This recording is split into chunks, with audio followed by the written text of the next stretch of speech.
Hello everyone, welcome to practice mock. आज हम NABARD grade A का फर्स्ट मॉक दैट इज़ जो फ्री मॉक है वो डिस्कस करने जा रहे हैं। इसमें हम इंग्लिश सेक्शन डिस्कस करेंगे। वो मॉक स्टार्ट करने से पहले मैं आपको हमारे नए कोर्स के बारे में बताता हूँ which is PM practice pro.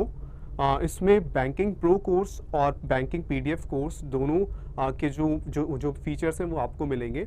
यानी कि जितने भी बैंक और इंश्योरेंस के एग्ज़ाम्स हैं उनके मॉक्स और more than 20,000 questions PDF course से।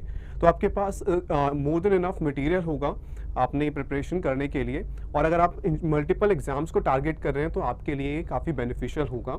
और क्योंकि अभी ये कोर्स लॉन्च हुआ है तो आपको ये 1249 की जगह आपको ये मिल सकता है 999 प्राइस पर, 999। आपको कूपन कोड यूज़ करना है, PM20 और आप इसको परचेज कर सकते हैं 999 में। और तो ये लिमिटेड टाइम ऑफर है, आप इस कोर्स को ज़रूर चेक करें। ओके, तो आज जो हम मॉक डिस्कस कर रहे हैं, इंग्लिश सेक्शन डिस्कस कर रहे हैं, तो अब इसमें आपको क्या करना है, रीड करना है। मैं आपको टाइम दूंगा, वीडियो को पॉज करना है। आप जैसे जब हम क्लोज पैसेज डिस्कस कर रहे हैं, जो भी क्वेश्चन डिस्कस कर रहे हैं, आपको खुद पहले आंसर करना है और फिर देखना है कि वो करेक्ट है या नहीं। सो जो हमारा फर्स्ट क्वेश्चन है वो है close passage. Although close passages और आरसीज एंड में करने चाहिए हमें, क्योंकि थोड़ा टाइम कंज्यूमिंग होते हैं, कई बार हमें कंफ्यूजन हो जाती है। तो it's better to attempt them in the end, और आरसी तो एंड में ही करना बेटर रहेगा। ठीक है, तो हम स्टार्ट करते हैं। We will discuss the close passage afterwards. Parajumbles भी, अगर आप कॉन्फिडेंट इतना नहीं फील करते तो पैराजम्बर्स में कई बार टाइम लग जाता है अटेम्प्ट करते हुए। तो अगर आपको लगता है एक बार रीड करके कि हाँ you will be able to arrange these sentences, तो अच्छा है। नहीं तो it's better to do other questions ज़्यादातर कैंडिडेट्स के लिए। लेकिन अगर आप कंफर्टेबल फील करते हैं पैराजम्बल्स में तो आप अटेम्प्ट कर सकते हैं। ठीक है, तो हम स्टार्ट कर देते हैं। पैराजम्बल्स से नहीं, हम स्टार्ट करते हैं सेंटेंस कंप्लीशन क्वेश्चन से, क्योंकि हम नहीं चाहते कि जो क्वेश्चन हमें आता है एग्जाम में वो छूटे। ठीक है, तो सेंटेंस कंप्लीशन क्वेश्चन है, इसमें गिवन है लार्ज, तो आपको पॉज करना है एंड अटेम्प्ट करना है क्वेश्चन। ओके, चलो। So large and healthy animal populations tend to have high genetic diversity while low genetic diversity can be a sign that a population is in blank. अब यहाँ पर है कि ज़्यादा पॉपुलेशन होगी, ज़्यादा जेनेटिक डाइवर्सिटी होगी। ठीक है, अब वाइल है तो कंट्रास्टिंग क्लॉज है।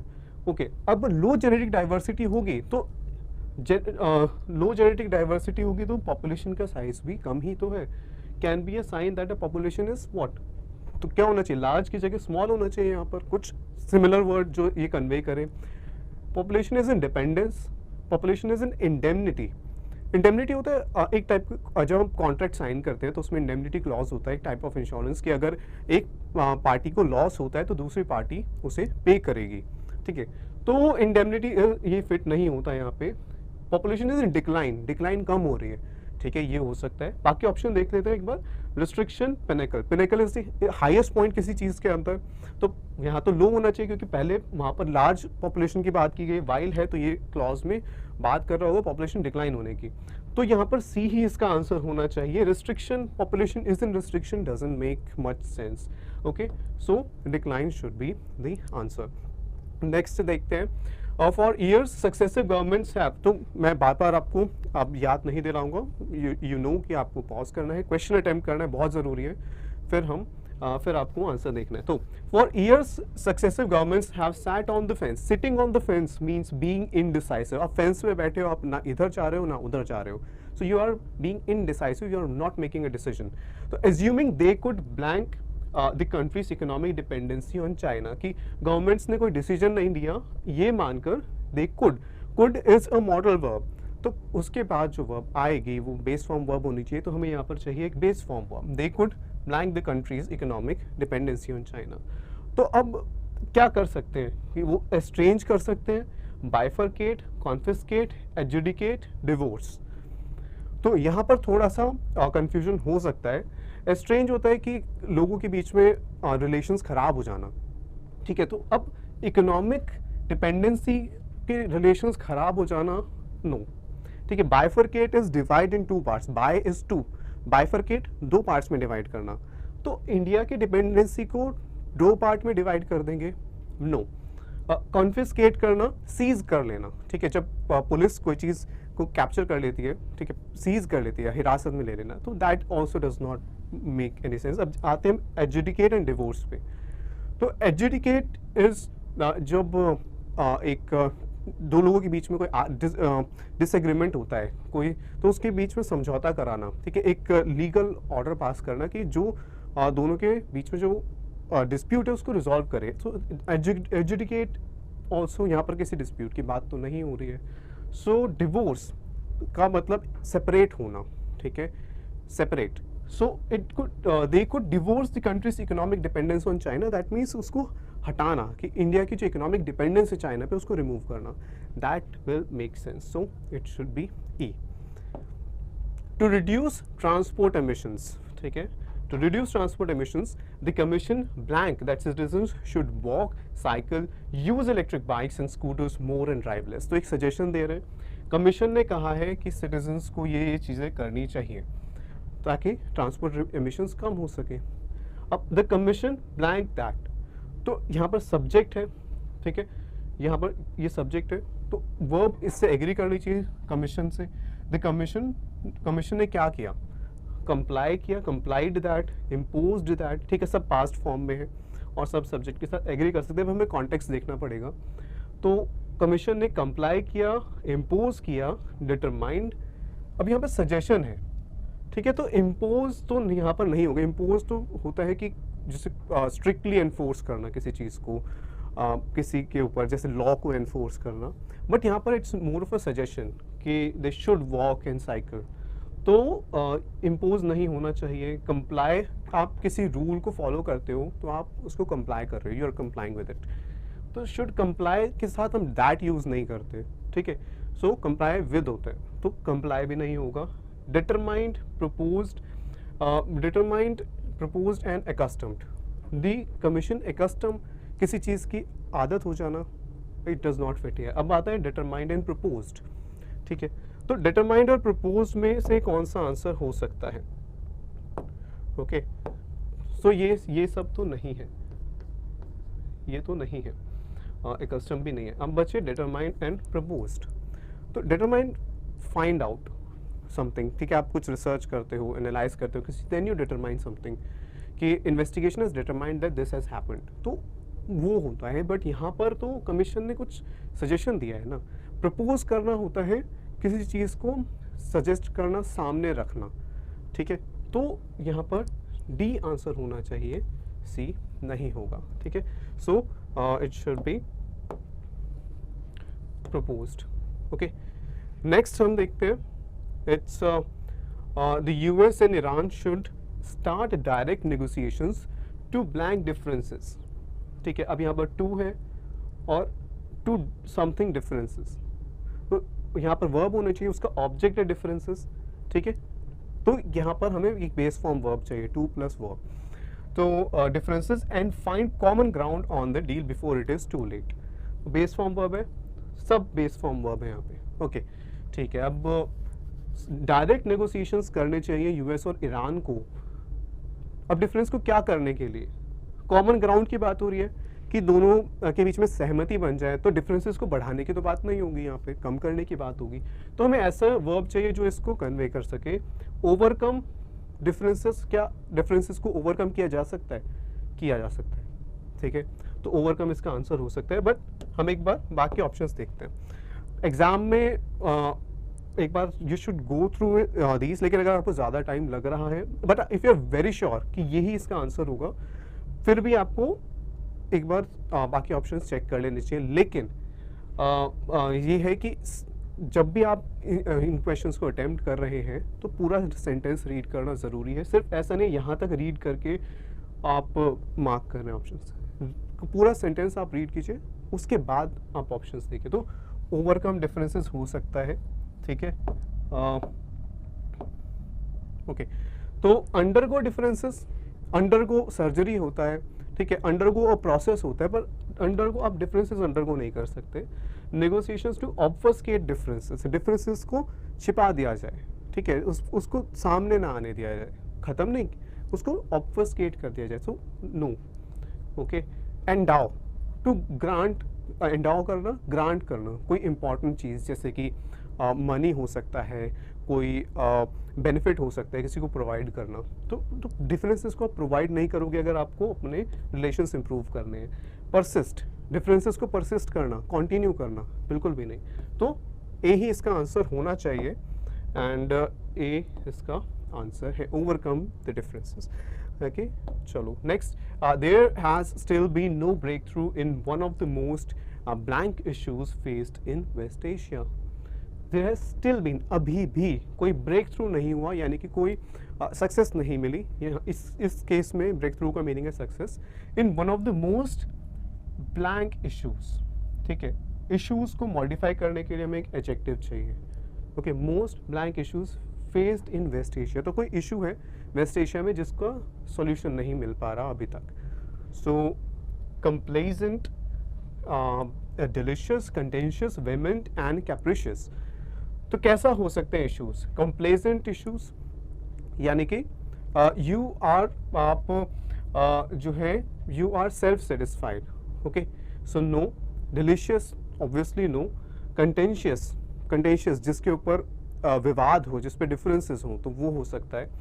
ओके, अच्छा, वेमेंट क्या होता है? बहुत फोर्सफुली, बहुत एग्रेशन के साथ आप किसी बात को रखते हैं। ठीक है, वेमेंट सपोर्टर, बहुत स्ट्रॉन्ग सपोर्टर। ठीक है, तो एग्रेसिव वे में, तो वो भी नहीं। मोस्ट वेमेंट इश्यूज, इश्यूज के साथ हम वेमेंट यूज नहीं करेंगे। ठीक है, कैप्रिशियस इज जो कि चेंज हो सकता है, लाइकली टू चेंज, बार बार चेंज हो जाती है कोई चीज़, कैप्रिशियस। तो फिकल भी हम कह सकते हैं कैप्रिशियस को। ठीक है, तो फिकल माइंड, बार बार बदल जाता है। सो ये ई भी नहीं होना चाहिए। Okay, the answer should B contentious, जिसके ऊपर लेके बहुत ज़्यादा विवाद होता है, कंटेंशियस। तो उनको रिजॉल्व नहीं किया जा रहा। ओके, ये हमारा, ठीक है, तो ये हमारा क्वेश्चन, ये है हमारा close passage, sorry reading comprehension. तो ये हम बाद में अटेम्प्ट करेंगे। पहले हम आते हैं इस क्वेश्चन पर। इसमें क्या करना है, हमें 3 वर्ड्स हाईलाइट किए हुए हैं, हमें दिखना है कि कौन सा ऑप्शन उन वर्ड्स को करेक्टली रिप्लेस कर सकता है। So this diversion of the nitrogen cycle seriously arouses global human sustainability, not only through its converse impacts on the climate, but also through localized impacts on fresh water. अब diversion of nitrogen cycle, divert करना, कि जिस M के लिए कोई resource है उसकी जगह किसी और चीज़ के लिए यूज़ करना। ठीक है, तो नाइट्रोजन साइकिल को आप डाइवर्ट कैसे करोगे? सीरियसली कुछ वो ह्यूमन सस्टेनेबिलिटी को सीरियसली, अब सीरियसली वर्ड यूज़ हुआ है यहाँ पे, तो मोस्ट लाइकली कि यहाँ इम्पैक्ट ऑन क्लाइमेट की बात हो तो मोस्ट लाइकली एक नेगेटिव वर्ड होना चाहिए यहाँ पे। तो ह्यूमन सस्टेनेबिलिटी को क्या करेगा? प्रोवाइड, थ्रेटन, अटेम्प्ट्स, एंडेंजर, क्या हो सकता है सेकेंड ब्लैंक में? तो प्रोवाइड्स तो नहीं होगा। ठीक है, एंडेंजर हो सकता है या थ्रेटन हो सकता है, नेगेटिव वर्ड्स यही हैं। ठीक है, तो बाकी ऑप्शन प्रोवाइड नहीं होगा, अटेम्प्ट नहीं होगा। तो मैं अभी यहाँ देखा कि डाइवर्जन को लेकर अगर थोड़ा सा डाउट है, आप आगे जाओ, बाकी जो ऑप्शंस नहीं हो सकते उनको एलिमिनेट कर दो। ठीक है, ई भी नहीं होगा। अब यहाँ आते हैं disruption, disruption of nitrogen cycle, उसको डिसरप्ट किया जा सकता है। कॉन्फ्लिक्ट ऑफ नाइट्रोजन साइकिल, ठीक है, लास्ट भी ब्लैंक भी देख लेते हैं। इट्स कन्वर्स, कन्वर्स मतलब ऑपोजिट इम्पैक्ट, तो किसी चीज़ का ऑपोजिट होता है उसका कन्वर्स। ठीक है, यहाँ पर but opposite impact does not fit here contextually. Helpless impact कैसे हो सकता है? डी तो बिल्कुल ही नहीं होगा। सो दैट मीन्स बी इसका आंसर होना चाहिए। Adverse impact, adverse negative impact. ठीक है, तो इसका आंसर होगा बी। ठीक है, तो इसको मार्क करते हैं बी। ठीक है, next, growing trust of synthetic nitrogen fertilizer has helped rise nitrate levels. अब help verb जो होती है उसके बाद जो verb आती है बेस फॉर्म verb हम यूज़ करते हैं। ठीक है, तो यहाँ पर help rise, rise तो एक नाउन है, raise verb है। ठीक है, तो राइज तो गलत है यहाँ पर, हेल्प्ड राइज नहीं होगा, तो ये गलत है, ई तो हो नहीं सकता, ठीक है, इंप्रूवमेंट तो चाहिए। अब growing trust of synthetic nitrogen fertiliser, trust, growing trust, trust in हो सकता है, ट्रस्ट ऑफ कैसे होगा, ठीक है, तो has help rise nitrate levels and the water pollution problems New Zealand begins, ठीक है, अब यहाँ पर बिगिंस व्हाट, ठीक है, तो इसको भी हमें रिप्लेस करना पड़ेगा किसी वर्ड से, देखते हैं। Growing proximity of synthetic nitrogen fertilisers, growing error, error तो नहीं होगा, ग्रोइंग एरर नहीं, ग्रोइंग ट्रस्ट, ट्रस्ट होती है एक मीटिंग, ठीक है, एक private meeting, growing meeting no, trust में नहीं होगा, ग्रोइंग यूज हो सकता है, ठीक है, तो has helped rise nitrate levels, depart जाना, डिपार्ट नाइट्रेट लेवल्स होगा या फिर इंक्रीज होगा, रेज होगा, रेज होना चाहिए, डिपार्ट नहीं होना चाहिए, सो ये नहीं होगा, ओके, और प्रॉक्सिमिटी का भी कोई मीनिंग नहीं बनेगा यहाँ पर, ठीक है। New Zealand has helped increase nitrate levels and the water pollution problems New Zealand faces, problems face की जाती है, प्रॉब्लम अलाउ नहीं की जाएंगी, ठीक है, प्रॉब्लम फेस की जाएंगी, सो डी इसका आंसर होगा, एंड इसको हम मार्क कर देते हैं, सो डी इसका आंसर है। Next, glaciers were much larger and more widespread than they are today, ठीक है, वाइड स्प्रेड बहुत ज़्यादा जगह पर थे, ओके, हर जगह थे, and the distribution of grasslands and forest changed as the climate became colder and drier, तो ग्रासलैंड्स चेंज्ड, ठीक है, became colder and drier, okay, comparative है दोनों, ठीक है, तो ये सब ठीक है words.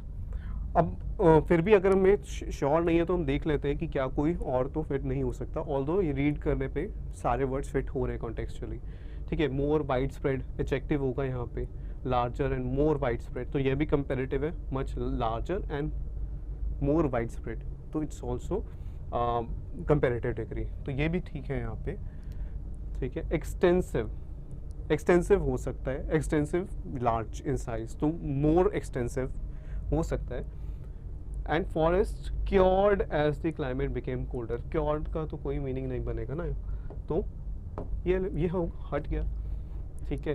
Dull, more dull than they are today, wide spread को डल से हम क्यों रिप्लेस करेंगे, ठीक है, तो वाइड स्प्रेड फिट हो रहा है यहाँ पे, और यहाँ पर भी देखो, and forest consumed, distribution of grasslands and forest consumed, no, ठीक है, were more huge, okay, and forest changed, forest deterred, deter करना किसी चीज़ को, किसी प्रोसेस को होने से कम रोकना या कम करना, फॉरेस्ट डेटर कैसे हुए, and climate became more dry, more colder and hotter, colder and hotter दोनों एक साथ कैसे होंगे, सी नहीं है, डी हम देखते हैं, serene, more serene, serene is जिसको आप, जो कामिंग इफेक्ट होता है किसी चीज़ का, ठीक है, तो यहाँ पर सीरीन, तो ग्लेशियर सीरीन थे, ठीक है, परवेड यानी कि हर जगह वो फैला हुआ था, तो grasslands and forest pervaded, pervaded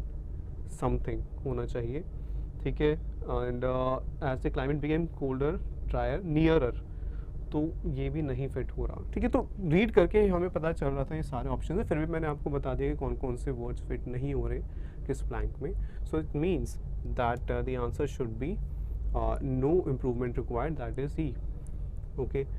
next हम देखते हैं as part of its help, अब इनमें हमें इन वर्ड्स को अरेंज करना है, 4 वर्ड्स हाईलाइटेड है, तो उनका क्या करेक्ट अरेंजमेंट होना चाहिए। As part of its help, the government intends to plan low income households reduce their transport emissions, अब as part of its help या as part of its plan, ठीक है, यहाँ पर its के बाद possessive adjective है, उसके बाद आना चाहिए एक noun, तो help है noun, ठीक है, intends तो noun नहीं, it's a verb, वो नहीं आ सकता वहाँ, and reduce भी verb है, तो या तो plan होगा या help होगा, ओके, तो as part of its plan, government का प्लान का ही पार्ट है, the government intends to, intends government के साथ फिट हो रहे हैं, कॉन्टेक्चुअली भी फिट हो रहे हैं, इंटेंड्स टू व्हाट, हेल्प, ठीक है, तो ये होना चाहिए ना, intends to help low income household. Plan कैसे, क्यों प्लान करेंगे लो इनकम हाउस होल्ड्स को?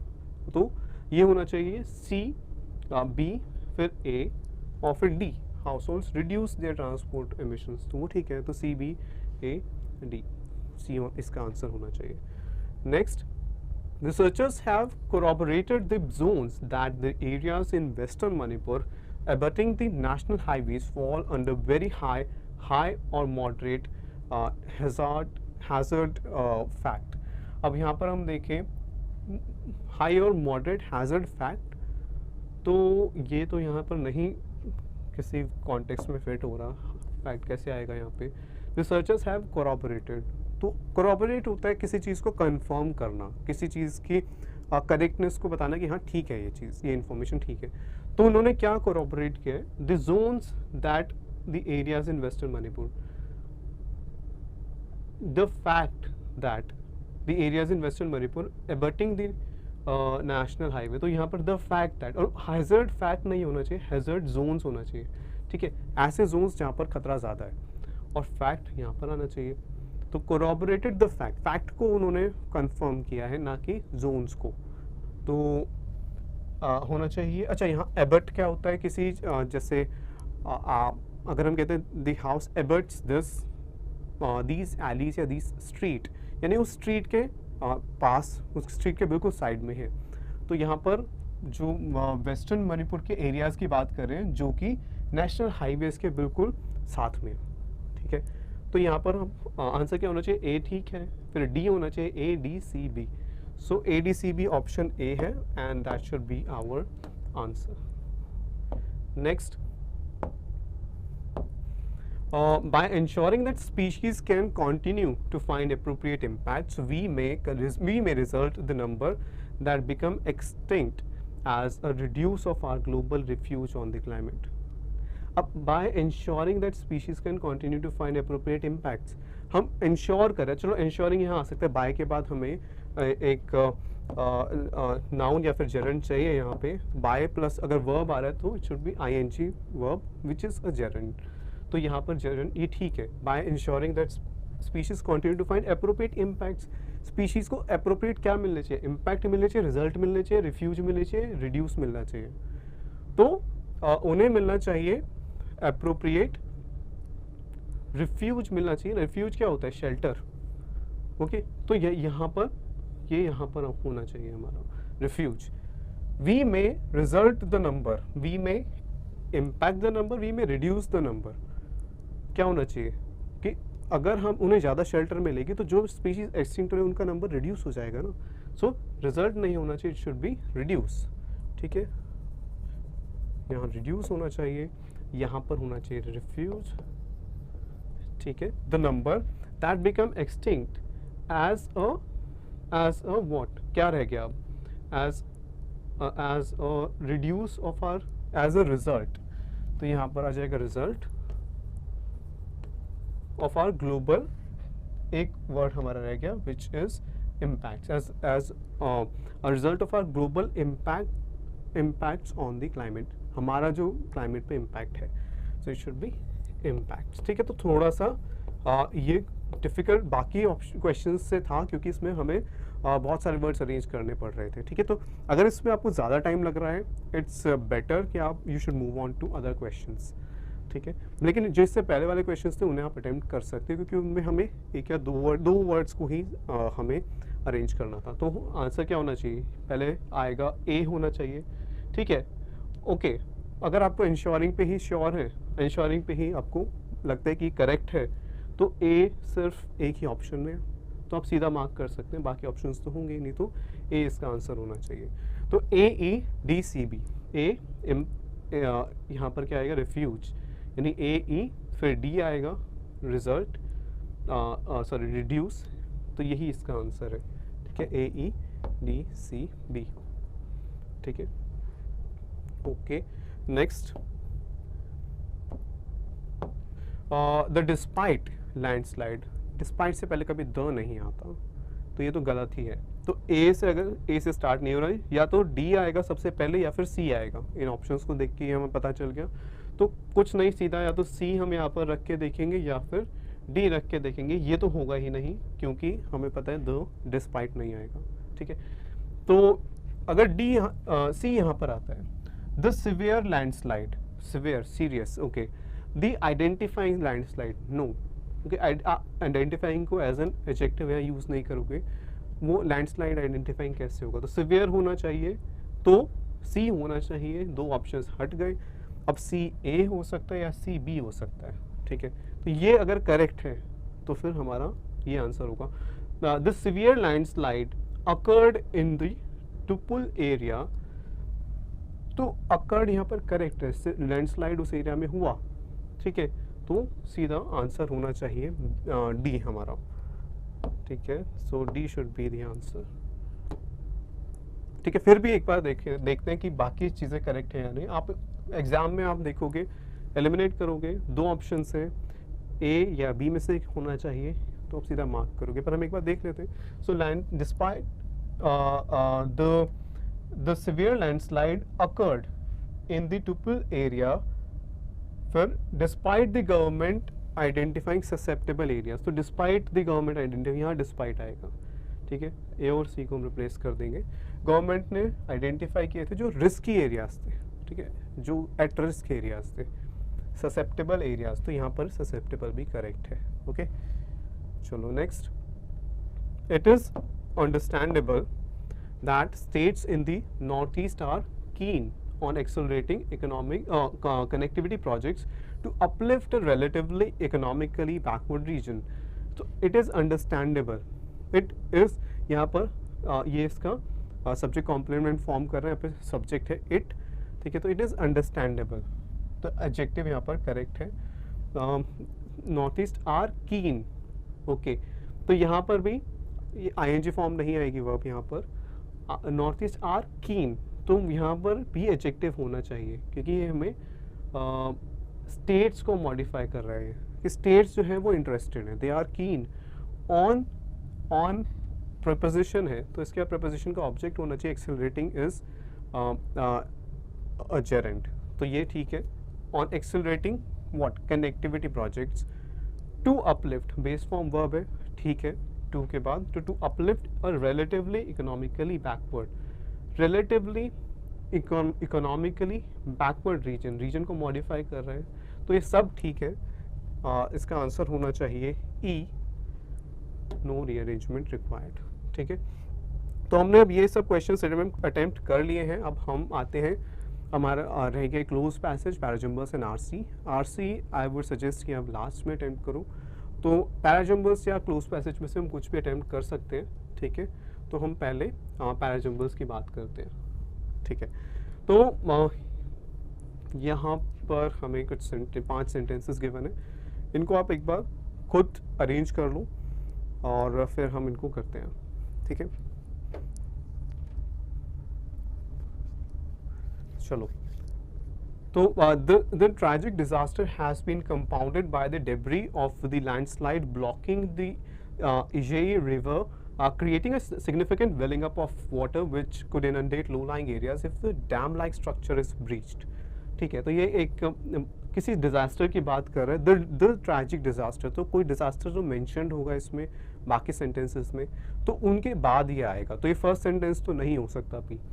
हैज़ बीन कंपाउंडेड यानी और ज़्यादा सीरियस हो गया कि इसमें बात हो रही है कि एक लैंडस्लाइड ने ब्लॉक कर दिया रिवर को और जिसकी वजह से वहाँ पर पानी भर गया है, जिससे कि फ्लडिंग हो सकती है, अगर इनंडेशन यानी कि फ्लडिंग अगर वो स्ट्रक्चर टूटता है तो, ठीक है। The landslide that occurred in the triple area in Manipur none district will go down as one of the severest natural disasters in this state. तो द लैंडस्लाइड यहाँ पर पहली बार उस लैंडस्लाइड की बात हो रही है, मेंशन्ड है कि क्या डिजास्टर हुआ था, तो ये फर्स्ट सेंटेंस हो सकता है। The government and disaster management officials must now take precautions to ensure that the consequences of the disaster do not snowball even further. तो snowball होना और ज़्यादा तेज़ी से बढ़ना और ज़्यादा इंक्रीज होना, तो यहाँ पर ये एक सजेशन है, मस्ट नाउ टेक प्रिकॉशंस, तो एक सजेशन है, सजेशन वाला सेंटेंस पहले नहीं आएगा, ये भी फर्स्ट सेंटेंस नहीं है, तो क्यू ही होना चाहिए। The sentence told reached 38 and more than 25 people remain, तो ये बता रहे कि कितना सीरियस था disaster. So this is not the first sentence. While the administration has sought to ease the water outflow from the stored water, inclement weather has hampered the pace of the efforts. अभी हमने ऊपर पढ़ा था, एक sentence में mentioned है एक landslide हुआ, दूसरे में मेंशन्ड है कि एक रिवर का फ्लो ब्लॉक हो गया जिसकी वजह से वाटर एक्यूमुलेट हो गया। अब यहाँ पर क्या है कि गवर्नमेंट एडमिनिस्ट्रेशन ने उस वाटर को ईज करने की यानी कि कम करने की कोशिश की है। तो ये उसके बाद ही होगा जब हमें पता चला कि ये वाटर जो है एक्यूमुलेट हुआ। तो क्या होना चाहिए, क्यों फर्स्ट सेंटेंस होना चाहिए, ठीक है, क्योंकि यहाँ पर इसकी बात हुई है इस डिज़ास्टर की। फिर उसके बाद क्यों होना चाहिए पहले, उसके बाद आना चाहिए। अब पी और टी को अगर हम देखें तो ये दोनों एक डिज़ास्टर की बात कर रहे हैं। यहाँ पर बात हो रही है कि एक लैंडस्लाइड ने रिवर को ब्लॉक कर दिया, वाटर वेल अप हो गया यानी इकट्ठा हो गया। यहाँ पर बात हो रही है कि वाटर के आउटफ्लो को ईज करने की कोशिश की लेकिन उनके एफर्ट्स नहीं हो पा रहे हैं। तो पहले हम ये कहेंगे, ठीक है, पी आना चाहिए और पी और टी ये साथ में होने चाहिए। क्यू हो गया, पी हो गया, टी हो गया। अब एस और आर है। तो the death toll reached 38 and more than 25 people remained trapped below the debris even as rescue efforts were on. So, जब डिज़ास्टर को इंट्रोड्यूस किया उसी के बाद, क्योंकि कहा है कि सीवियरेस्ट नेचुरल डिज़ास्टर है, तो सिवियरिटी कैसे पता चल रही है कि कितने लोग जो है उन लोगों की जान गई एंड 25 रिमेन ट्रैप्ड। तो एस इसके बाद, क्यू के बाद एस आना चाहिए, ठीक है, पी टी एक साथ आएगा, क्यू एस, क्योंकि इसी डिज़ास्टर के बारे में हमें बता रहे हैं। अब आर कहाँ आना चाहिए, एक सजेशन है कि क्या स्टेप्स लेने चाहिए, तो सजेशंस तो एंड में आने चाहिए। तो Q S P T R, Q S P T R जो है इसका अरेंजमेंट होना चाहिए, ठीक है। चलो, तो फर्स्ट स्टेटमेंट क्या होनी चाहिए, क्यू होनी चाहिए, ठीक है। Second S, third P, fourth T and fifth last three R, ठीक है। तो ये हमने पैराजम्बल जो है वो सॉल्व कर लिया, ठीक है। अगर कई बार कंफ्यूजन हो जाता है तो इसीलिए हम बाद में अटेम्प्ट करना बेटर रहता है पैराजम्बल्स को, ठीक है। बट सबकी अपनी प्रेफरेंसेस हो सकती हैं, तो इट्स अ सजेशन जो कि जनरली जो सब कैंडिडेट्स के लिए ठीक रहता है। और लास्ट में हमें अटेम्प्ट करना है, अच्छा अब क्लोज पैसेज हम अटेम्प्ट कर लेते हैं आरसी से पहले, ठीक है। तो अब ऐसा नहीं है कि सीधा हम रीड करेंगे, फर्स्ट ब्लैंक आएगा, फर्स्ट ऑप्शन चूज करेंगे, नहीं, पहले एक बार इसको we should quickly go through the passage कि क्या टोन है, किस चीज़ पर फोकस कर रहा है, ठीक है। तो you should go through this quickly, एक बार गो थ्रू कर लो, फिर देखते हैं।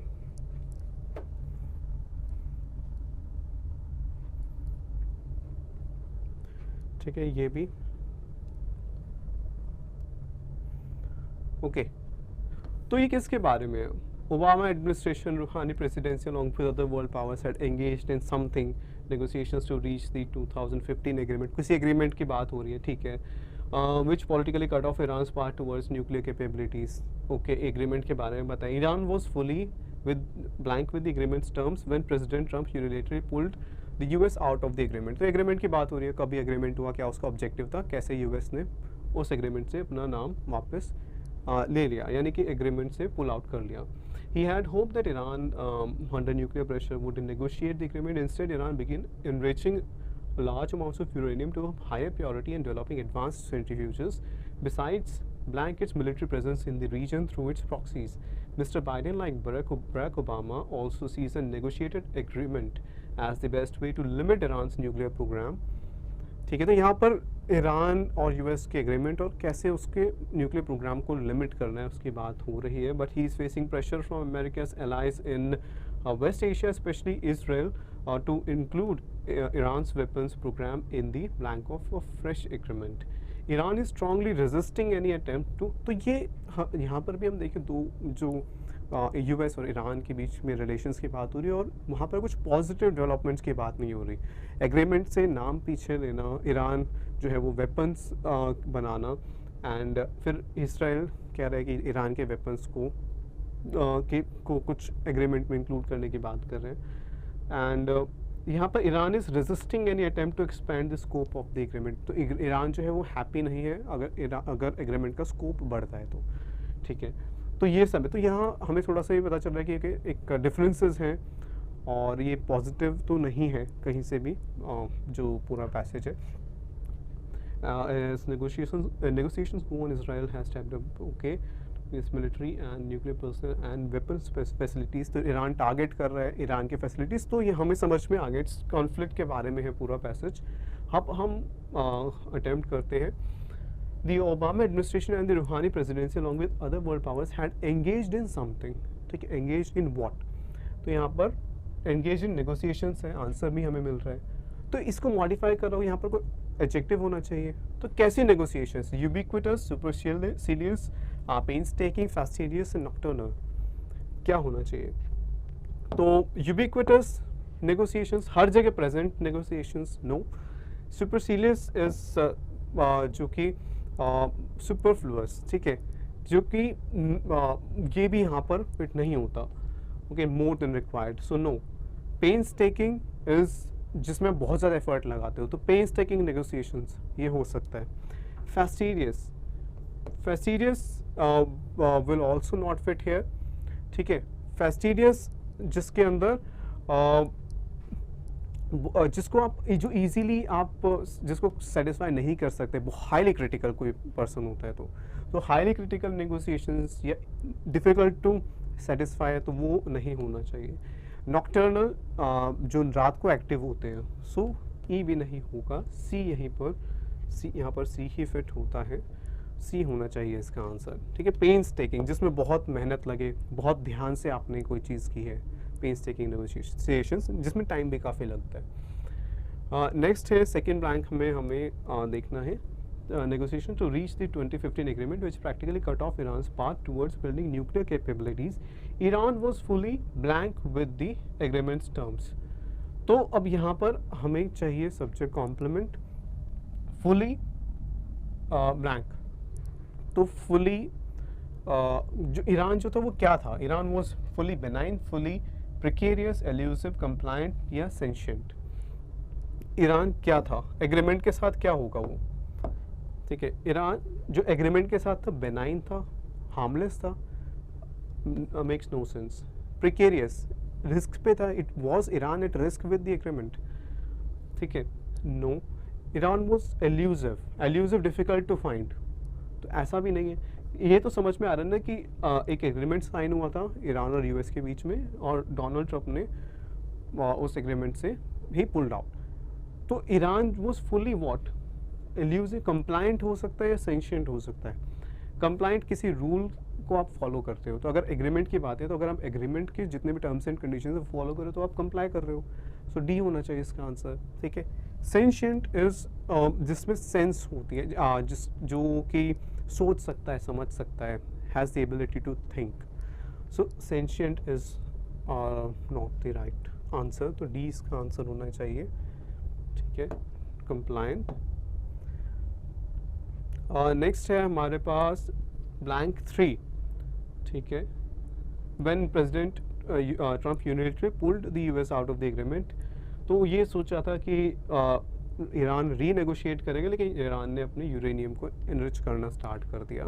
बिसाइड्स, अब देखो, Iran began enriching large amounts of uranium to higher priority and developing, तो यहाँ पर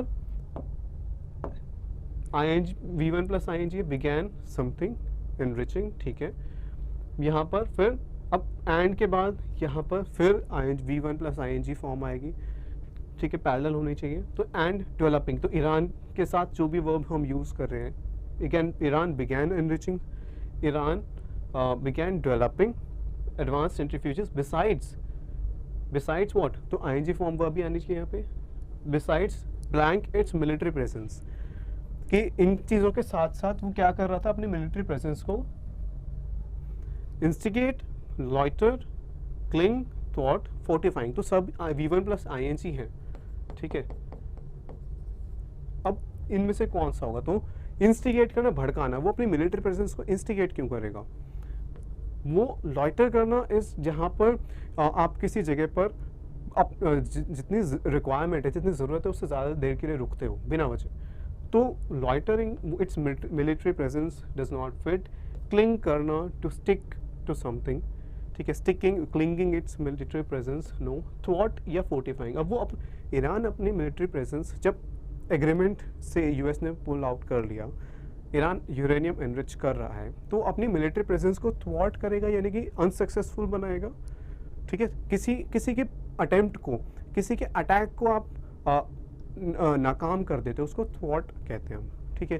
तो वो अपने मिलिट्री प्रेजेंस को क्यों फेल करेगा? फोर्टिफाई करना, स्ट्रेंथन करना, इंक्रीज करना स्ट्रेंथ, तो ई इसका आंसर होना चाहिए, ठीक है। तो it will fortify its strength, that means E should be the answer. Next है फोर्थ प्लैंक, ठीक है। Its military presence in the region through which proxies mister Biden sees a negotiated agreement as the best way to limit Iran's nuclear program, but he's facing pressure from America's allies, especially Iran, especially Israel, to include Iran's weapon program in the blank of a fresh agreement. अभी इससे next sentence में भी कहा है कि Iran is strongly resisting any attempt to expand the scope of agreement. तो यह Iran जो इसराइल है वो एग्रीमेंट के स्कोप को बढ़ाने की बात कर रहे हैं, ठीक है। तो प्रोग्राम, ईरान के वेपन्स प्रोग्राम को भी एग्रीमेंट में जोड़ने की बात की गई होगी, इंक्लूड करने की बात की गई होगी, तभी तो ईरान कह रहा है कि वो स्कोप नहीं बढ़ाना चाहता एग्रीमेंट का। तो इंक्लूड से रिलेटेड कोई वर्ब होनी चाहिए यहाँ पे। तो include, to include Iran's weapons programme in the blank, तो द है यहाँ पे, ठीक है। तो यहाँ पर क्या आना चाहिए? नाउन होना चाहिए, एक नाउन होना चाहिए। तो एम्बिट, असिस्टेंस, स्ट्रैटेजम, असर्शन, एट्रीब्यूट, ये सभी नाउन्स हैं। तो हमें अब इनका कॉन्टेक्स्ट देखना पड़ेगा कि कॉन्टेक्स्ट में कौन सा वर्ड फिट हो रहा है। ईरान के न्यूक्लियर प्रोग्राम को आप इंक्लूड करना चाहते हो किस में? एग्रीमेंट के एम्बिट में, एग्रीमेंट के असिस्टेंस में, एग्रीमेंट के स्ट्रैटेजम में, असर्शन में या एट्रीब्यूट में। पहले उन ऑप्शंस को एलिमिनेट करते हैं जो इजीली नहीं है।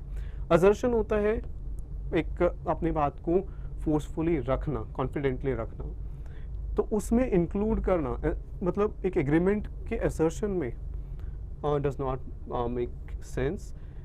एग्रीमेंट के एट्रीब्यूट में, attribute is a feature, so in the attribute of a fresher agreement, we can include it as a it can be a feature of an agreement, okay, but उसके feature में इन दी feature नहीं होगा, इनके साथ नहीं होना चाहिए एट्रीब्यूट, ठीक है। स्ट्रैटेजम, असिस्टेंस या एम्बिट, असिस्टेंस, हेल्प, नो, ठीक है। तो अब आता है एम्बिट एंड स्ट्रैटेजम, इनके मीनिंग हमें पता होने चाहिए। एम्बिट इज स्कोप, रेंज, ठीक है। तो एग्रीमेंट के रेंज में, एग्रीमेंट के स्कोप में इंक्लूड करना चाहिए हमें न्यूक्लियर वेपन्स, जो ईरान के वेपन्स हैं उनको, या फिर स्ट्रैटेजम, एक कोई क्लेवर ट्रिक, ठीक है, अपने एनिमीज को हराने के लिए आप कोई चाल चलते हो, कोई ट्रिक यूज़ करते हो। सो सी कि ईरान के न्यूक्लियर वेपन्स को एक एग्रीमेंट के स्ट्रैटेजम में इंक्लूड कर लिया जाए, नो, एग्रीमेंट के स्कोप में होना चाहिए ना, क्योंकि यहाँ पर भी लिखा है उसके स्कोप को बढ़ाने से ईरान एग्री नहीं कर रहा, तो उसके स्कोप में ही हम इंक्लूड करने की बात करेंगे। सो ए इसका आंसर होना चाहिए, एम्बिट मीन्स स्कोप, ठीक है। नेक्स्ट है ब्लैंक 5, ठीक है। Iran is strongly resisting any attempt, हमने अभी देखा। As negotiations go on, Iran has stepped up its shadow war with the Islamic Republic, तो इसराइल, तो इसराइल ने ईरान के साथ शैडो वॉर स्टार्ट कर दी है। एंड स्टेप अप मतलब इंक्रीज करना, and targeting its military, nuclear personnel and weapons facilities, okay, conflict चल रही है। This is a dangerous slope, dangerous slope मतलब इसके आगे और ज़्यादा नीचे जा सकते हैं, यानी कि सिचुएशन और ज़्यादा ख़राब हो सकती है। तो ये जो फ्रेजेस हैं इससे हमें समझ में आता है कि क्या टोन है पैसेज का, तभी हम वर्ड्स को हम ऑप्शंस को एलिमिनेट कर पाएंगे, ठीक है.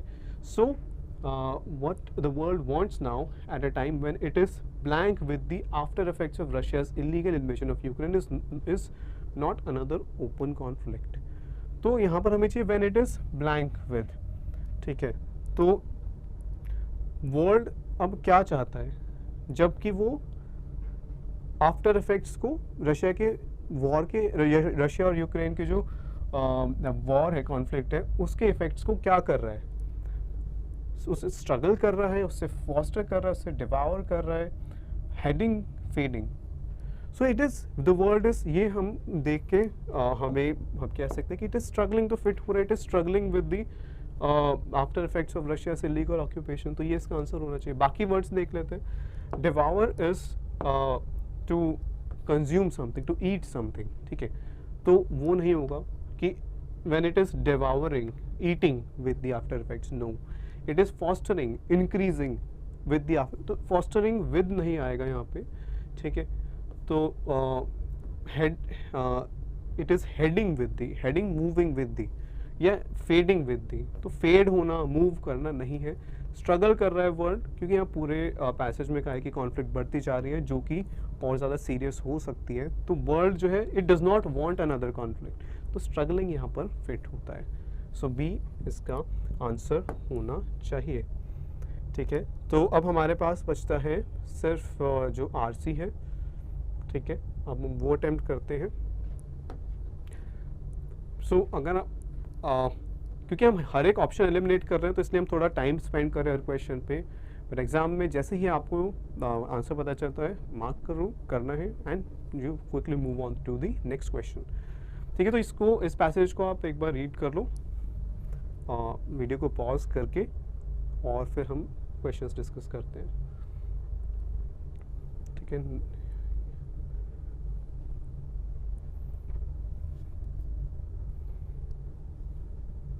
Next paragraph.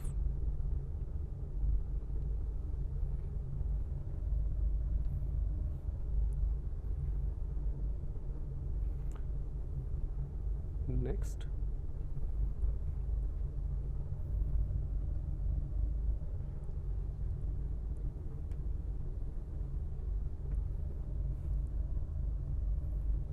ओके, तो क्वेश्चंस हम देख लेते हैं,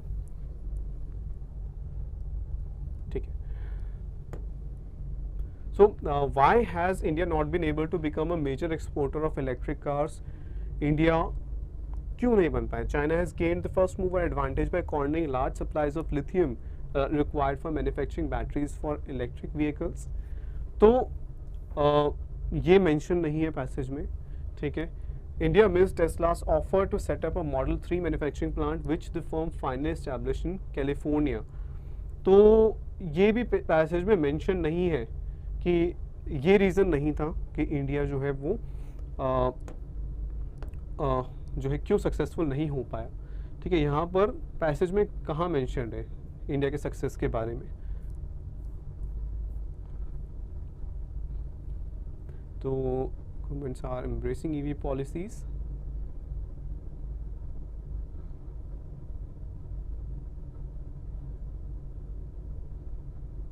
ठीक है, हाँ, यहाँ पर mentioned है India hasn't built up the necessary capacity to pull off large scale output. As a result, the country has failed to become a big exporter of cars, even though it has the potential.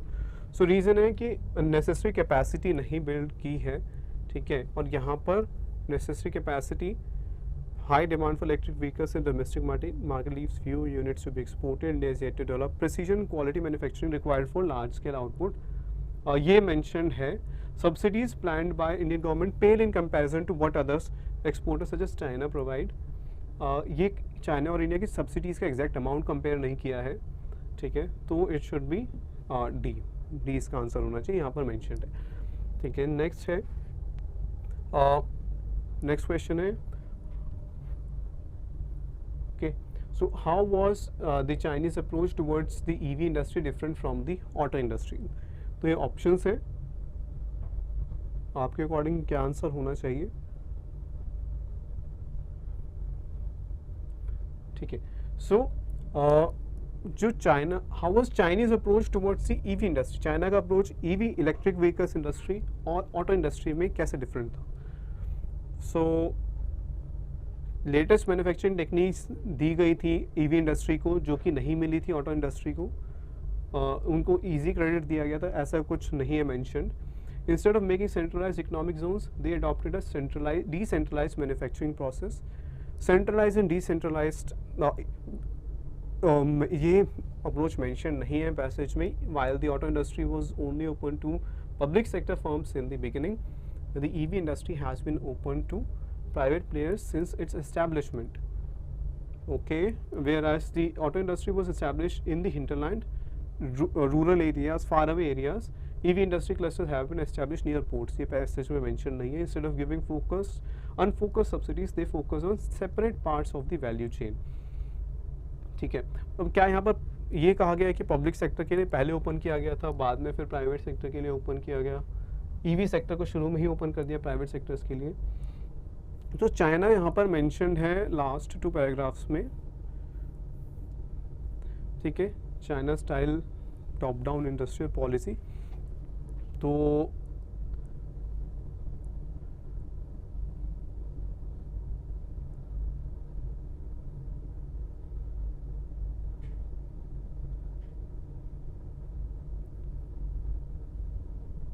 हाँ, यहाँ पर ये mentioned है, as China knows building a large auto industry isn't the same as creating high quality domestic one. Chinese planners years long quest to produce the world's best cars was hampered by unfocused subsidies. Auto industry में unfocused subsidies थी and plans. With EVs, however, China's policy have evolved year after year, targeting separate parts of the value chain. EV में उन्होंने separate parts of the value chain उन्हें target किया है, auto industry में उनकी unfocus subsidies थी। तो that means ई इसका आंसर होना चाहिए, यहाँ पर मेंशन है, ठीक है। सो इसका आंसर है ई, ठीक है। Next, what argument has been put forward by the author following for following the import of Chinese electric two wheelers. तो इलेक्ट्रिक टू व्हीलर्स चाइना के इंपोर्ट होने चाहिए, उसके फेवर में कौन सा आर्ग्यूमेंट है? तो हम पैसेज में देखते हैं चाइनीज टू व्हीलर्स की बात कहीं तो की गई होगी, ठीक है। उसके लिए हम देखते हैं चाइना से टू व्हीलर्स की बात की गई है। सो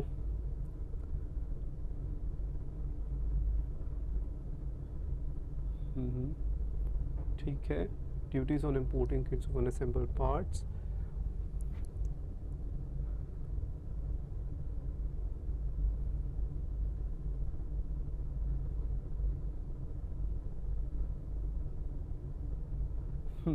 यहाँ पर मेंशन्ड है, allowing imports with lower tariffs from China, a big two-wheeler market would give consumers choice, have raise competition and eventually lower prices. तो ऑथर का आर्ग्यूमेंट ये था पैसेज में कि हम फोकस कर रहे हैं मेक इन इंडिया पे, ठीक है, लेकिन जो चाइना है उसने पहले फोकस किया कि इलेक्ट्रिक व्हीकल्स ज़्यादा परचेज करें कस्टमर्स, चाहे वो फिर इम्पोर्टेड ही हो, पर हम सिर्फ डोमेस्टिक व्हीकल्स पे फोकस करें। तो the author is making a case for importing vehicles two wheelers from China so that there is more competition and the prices of automobiles, especially two wheelers, electric two wheelers comes down. तो ये यहाँ पर कहा गया है और यहाँ पे competition की बात कहाँ की गई है?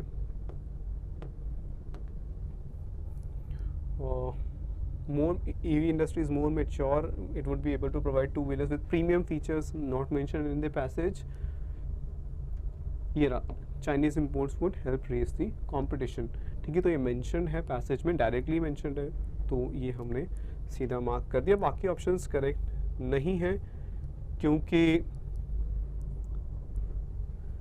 ये चीज़ मेंशन नहीं है कि इन्वेस्टमेंट की टेस्ला के इन्वेस्टमेंट से जो इम्प्रूवमेंट हो गई है चाइना के टू व्हीलर्स में, ठीक है, ये आर्ग्यूमेंट्स ऑथर के नहीं है पैसेज में। Okay, so question 39, all of the following are true according to the passage except। तो जब ये mentioned होता है all of the following are true except, तो true except तो यानी कि हमें false बताना है कि सब true है सिवाय किसके, यानी कौन सा गलत है, हमें false option choose करना है। पैसेज में क्या क्या मेंशन है? Tesla was selling its vehicles in China before beginning production there. क्या ये मेंशन है पैसेज में? देखो डायरेक्टली तो मेंशन नहीं होगा, हमें उससे इन्फर करना पड़ेगा, ठीक है। तो क्या टेस्ला चाइना में व्हीकल्स पहले से ही बेच रहा था? तो टेस्ला की बात हो रही थी यहाँ पे, ठीक है, पर चाइना की बात कहाँ हुई है? Okay,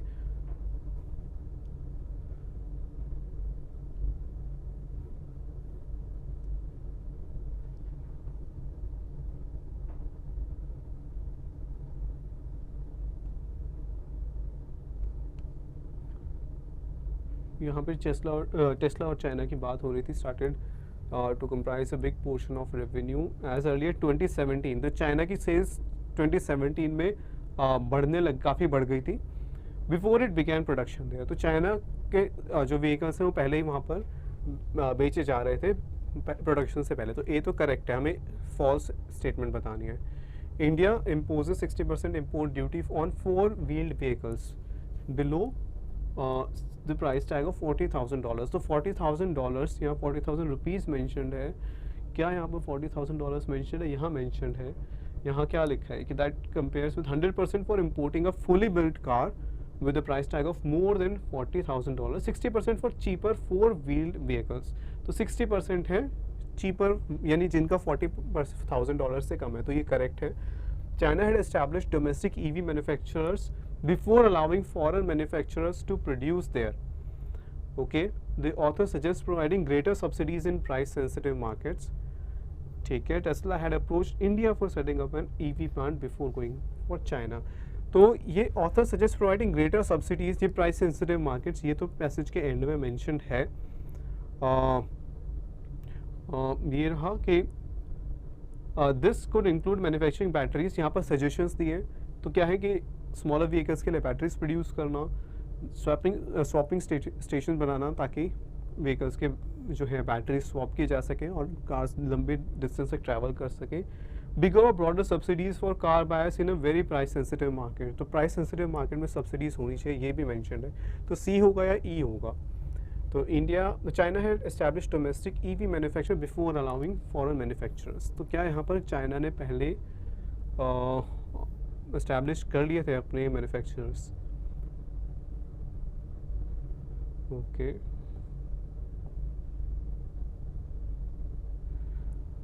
Beijing had its own, but here when it was time to let foreign manufacturers, foreign car makers in, जब foreign car makers के आने का टाइम था, Beijing had its own budding EV champions, its own budding यानी कि growing electric vehicles champions। It's talking about China की जो companies थी। सो ये ऑप्शन नहीं है मेंशन पैसेज में। टेस्ला ने इंडिया को अप्रोच किया था, ये कहीं भी मेंशन नहीं है। ये मेंशन है कि China wants to produce vehicles, electric vehicles in India, ये मेंशनड है। ये भी मेंशनड है कि चाइना में प्रोडक्शन की टेस्ला ने, लेकिन ये कहीं मेंशन नहीं है कि चाइना जाने से पहले इंडिया को अप्रोच किया था। ठीक है, ओके। व्हाट इज और are the hindrances? Hindrances are problems, ठीक है, ऑब्स्टिकल्स। तो क्या प्रॉब्लम्स हैं India, hindrances to foreign investment in India's EV manufacturing sector? तो अब क्या प्रॉब्लम्स आ रही हैं इंडिया के ईवी मैन्युफैक्चरिंग सेक्टर में? India has mandated foreign companies to use local content in their products, mentioned है पैसेज में। कहा है कि लोकल कंटेंट यूज़ करना है, तो ये तो मेंशन्ड है पैसेज में। India's obsolete and inflexible labour laws discourage foreign EV manufacturers. Labour laws का डिस्कशन नहीं हुआ पैसेज में कहीं भी, तो 2 तो नहीं है करेक्ट। ठीक है, हमें करेक्ट ही बताना है। ठीक है, हिंड्रेंसेस बताने हैं। India has restrictive investment policies and its export tariffs are among the highest in the world। ठीक है, कुछ ऐसा मेंशन था, highest in the world कुछ मेंशन था। Elon Musk, CEO of Tesla, has bemoaned India's restrictive policies and said that while its company wants to make cars there, import duties are the highest in the world। Import duties are the highest in the world and export tariffs are among the highest in the world. तो export की बात हो रही है, यहाँ पर import की बात हो रही है।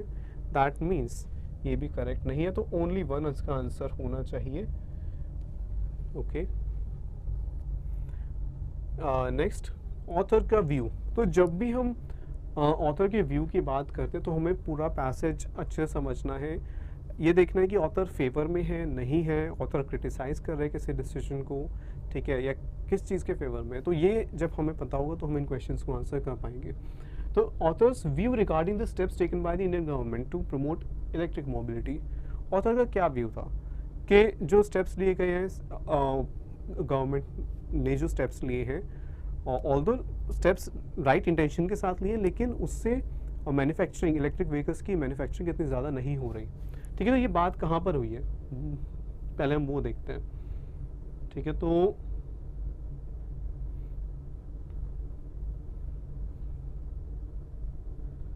ओके, द गवर्नमेंट के डिसीजन की बात हो रही है।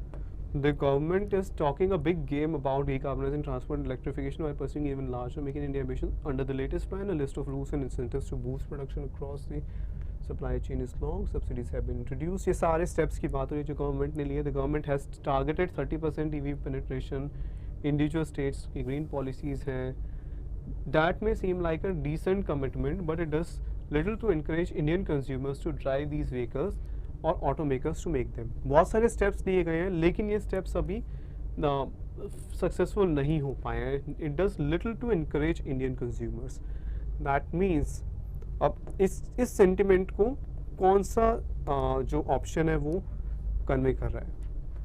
तो the initiatives of the government are knee jerk response. Knee jerk response अचानक से आपको डिसीजन ले लेते हो बिना सोचे समझे, तो ऐसा कुछ नहीं कहा पैसेज में। Steps will take India down the path of top down industrial policy which will stifle innovation. Innovation खत्म हो जाएगी इन स्टेप्स से, नहीं, ये भी मेंशन नहीं है। They will enable foreign manufacturers to take over India's fledgling EV industry. Fledgling is जो अभी ग्रो होना शुरू हुई है। तो ये वरी पैसेज में कहीं भी मेंशन नहीं है, कहीं ऑथर कहीं पर भी वरीड नहीं है कि फॉरेन मैन्युफैक्चरर्स आएंगे और हमारे जो कंपनीज हैं उनको टेक ओवर कर लेंगे, क्योंकि ऑथर का आर्ग्यूमेंट ही ये है कि फॉरेन मैन्युफैक्चरर्स आएंगे तो कंपटीशन बढ़ेगा तो कंज्यूमर्स को कम प्राइसेस पे इलेक्ट्रिक व्हीकल्स मिलेंगे, एडॉप्शन ज़्यादा होगा इलेक्ट्रिक व्हीकल्स का, ठीक है, जिससे डिमांड बढ़ेगी। तो ये आर्ग्यूमेंट है ऑथर का, तो ये तो होगा ही नहीं। The government has taken steps in the right direction but leaves much to be desired. यहाँ पर उन स्टेप्स को अप्रिशिएट किया है, लेकिन कहा है कि ये सफिशिएंट नहीं है, little it does little to. तो ये यहाँ पर मेंशन है ना, it does little to encourage Indian consumers, तो ये डी ऑप्शन हो सकता है। एक बार ये देखते हैं, steps indicate lack of coordination between different levels of government. Lack of coordination की तो बात ही नहीं की। यहाँ मेंशन है कि सेंट्रल गवर्नमेंट ने कुछ स्टेप्स लिए, स्टेट गवर्नमेंट्स के अपने अलग जो है प्लान्स हैं, तो डी इसका आंसर होना चाहिए। ठीक है, सो नेक्स्ट क्वेश्चन है which of the following is closest in meaning to the word nimble as used in the passage। nimble कहाँ पर यूज है पहले तो हम ये देखते हैं। ठीक है, सो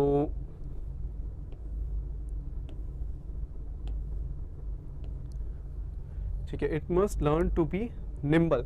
यहाँ पर opening up to foreign manufacturers would be a start, but it must learn to be nimble is quick. अगर आप क्विकली कोई डिसीजन लेते हो, क्विकली मूव करते हो, ठीक है, स्विफ्ट मूवमेंट्स, तो उसको हम निम्बल कहते हैं। तो इनमें से कौन सा वर्ड है जो एक सिमिलर मीनिंग कन्वे करता है। ठीक है, तो ग्लिब, टेसेट, स्प्राई, म्यूज, ग्लोट। सो स्प्राई जो है ये एक डिफिकल्ट क्वेश्चन है। ठीक है, तो अगर ऐसा क्वेश्चन आता है जिसमें आपको नहीं आइडिया, तो you should skip that question. ठीक है, तो लेकिन अगर आप आंसर कर सकते हैं या आपको लगता है दो ऑप्शंस में कंफ्यूज हैं, तो उसको टाइम देना चाहिए। अगर दो से ज़्यादा ऑप्शन में आपको कंफ्यूजन है, you should move on to the next question. तो प्राइस का आंसर होगा ग्लिब। मीन्स कि अगर जैसे कोई आपकी तारीफ कर रहा है तो वो अच्छे से तारीफ कर रहा है बट सिंसियरली नहीं कर रहा। ठीक है, फ्लुएंट है, अच्छे से बोल रहा है but it is not sincere, तो glib is not similar in meaning to nimble.